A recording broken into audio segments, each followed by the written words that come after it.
Baik, kali ini kita ketemu lagi ya. Kita ketemu lagi di channel YouTube Adianto Daring. Video kali ini akan menyajikan komunikasi Modbus TCP. Nanti yang sebagai objeknya yaitu PLC Siemens S7 1200. Nanti skenarionya data PLC ini ya, dia mau mengirim atau menerima data yang nanti akan ditampilkan di web ya. Nah, sebagai penghubungnya antara PLC dengan web ya, itu nanti kita menggunakan Python, nah, gitu ya. Jadi webnya ini web real time ya. Jadi nanti menyajikan nilai dari parameter-parameter dari nilai sensor PLC yang dalam hal ini nanti diinputkan dari alamat registrinya ya.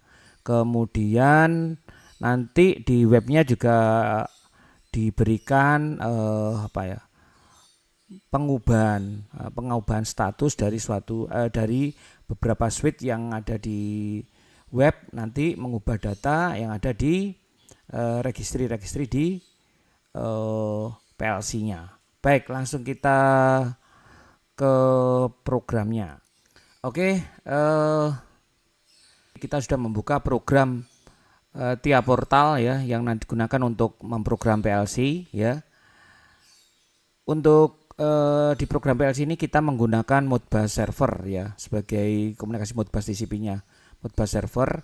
Kemudian yang diperlukan oleh Modbus server ini adalah data block ya dari ini ya, dari parameter ini MB hold register, kemudian dan untuk data block mengenai config dari Modbus servernya ini. Nah, ini kita buat dalam bentuk data block, yaitu data block pertama yaitu berupa data, yaitu susunan data yang nantinya akan digunakan untuk keluar masuk data.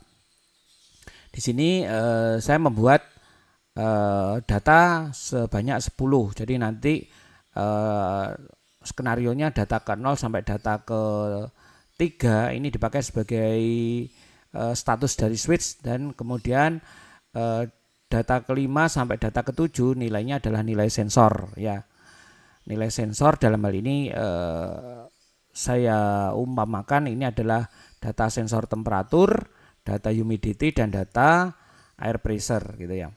Kemudian kita ke ini data block yang berkaitan dengan konfigurasi ya, konfigurasi dari Modbus ini ya, Modbus servernya. Oke, di sini. Nah, kaitannya dengan nanti terkoneksi dengan slave pada slave berapa. Ini nanti berhubungan dengan slave 1 ya. Ya, karena di PLC-nya sebagai master gitu ya.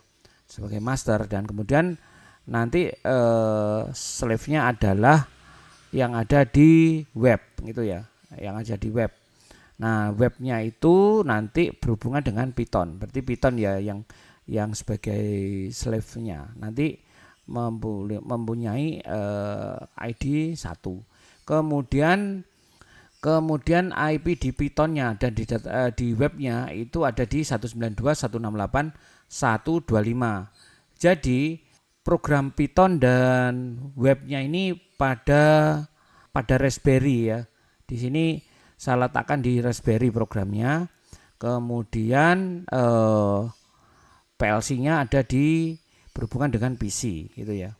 Nah, kemudian programnya sudah kita ini ya, sudah kita buat ya seperti ini. Kemudian nanti tinggal mengkoneksikan nanti data blocknya di Modbus hold register, kemudian Modbus config-nya nanti di connect ini ya. Dan ini adalah penunjukan status dari Modbus servernya. Kemudian langsung kita compile dulu ya, sebelum di download kita compile ya. Kita compile, kemudian selanjutnya kita download ke PLC-nya program ini. PLC-nya menggunakan IP 192.168.145. Oke, ini langsung kita download program yang tadi yang telah kita buat, kemudian finish. Kemudian kita online kan. Nah, digunakan untuk apa? Melihat proses yang ada di PLC-nya. Ya. Kemudian kita cek di sini. Nah, kita lihat di sini. Di statusnya ini masih 7.000. Artinya apa? Modbus server ini masih belum berfungsi ya. Nah, nanti mulai berfungsi saat kita modify di sini ke 1. Artinya di sini kita buka ya. Normally close-nya kita buka. Kemudian statusnya menjadi 7.002. 7.002 ini artinya ready untuk komunikasi dengan Modbus pool gitu ya. Nah, Modbus poolnya nanti kan Python tadi ya. Kemudian kita juga akan memonitoring datanya gitu ya. Kita akan memonitoring data karena nanti untuk melihat datanya dilihat dari sini ya. Oke. Nah, untuk di sisi PLC kita seperti ini aja ya cara ngeceknya. Kemudian kita ke Python. Nah, di Python nanti menggunakan program ini. Kemudian kita aktifkan dari sini aja. Python, kemudian bridge.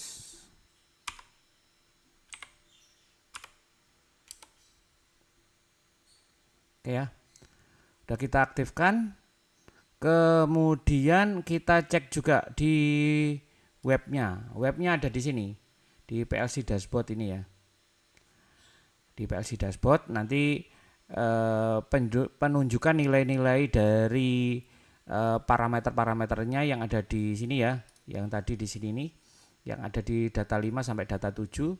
Ini mewakili sebagai temperatur, ini sebagai data humidity, ini sebagai data air pressure ya. Nah, nanti kita masukkan di sini dan nanti akan kita lihat di sini ada perubahan atau tidak gitu ya. Oke, kita coba ya. Kita coba karena programnya sudah kita aktifkan. Kita coba di webnya. Oke. Kita lebih dulu mencoba untuk sistem switchingnya atau menghidupkan atau mematikan switch ya. Nah, nanti akan terjadi perubahan ya, perubahan data yang ada di registry ini, data 0 sampai data ketiga gitu ya. Kita coba. Nah, di sini registry data ke 0 1 ya. Kalau switch 1 kita on kan. Kalau kita off kan menjadi 0. Kita coba ke switch 2, kita coba on kan. Ini menjadi 1 di registry data 1. Kemudian kalau kita off kan menjadi 0 gitu ya. Sama juga seperti tadi ya di switch 3, kemudian di switch 4. Oke. Kita on kan semuanya aja. Nah, oke ya, satu-satu semua ya. Nah, sekarang kita coba. Ini istilahnya contoh untuk memberikan respon ke PLC-nya. Nah, sekarang dari PLC-nya, misalkan di sini sisi PLC-nya ada sensor temperatur, humidity dan air pressure, yaitu pada data 5, data 6 dan data 7. Misalkan datanya diletakkan di situ. Nah, ini sekarang kita coba, misalkan data temperaturnya kita berikan berapa? Misalkan temperaturnya 27 ya. 27. Nah, sekarang kita lihat dulu di webnya. Nah, ini menunjukkan 27 ya, 25, 26, 27. Oke. Kemudian humidity kita berikan nilai misalkan berapa? Kita berikan nilai 80 gitu ya. Oke, kita berikan nilai 80. Nah, di web kita cek. Nah, ini 80 ya. Jadi humidity-nya adalah 80% gitu ya. Kelembabannya 80%. Kemudian misalkan di air pressure-nya kita buat misalkan berapa mungkin? Kita kasih mungkin 1700 gitu ya. 1700 HPA gitu. Oke. Kita cek lagi di webnya. Oke. Nah, ini di 1700. Oke ya.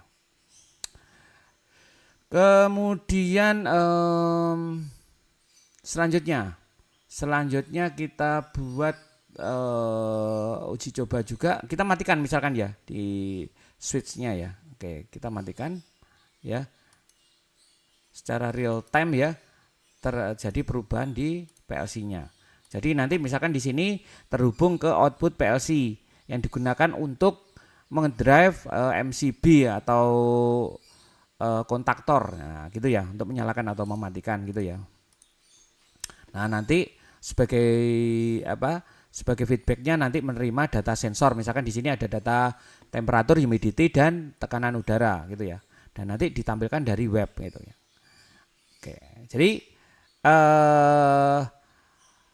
komunikasi dari PLC ke web setelah berhasil ya kita buat ya. Jadi nanti mungkin kita lanjutkan lagi ya di video selanjutnya. Silakan selalu ditunggu video-video dari channel YouTube Adianto Darik ini.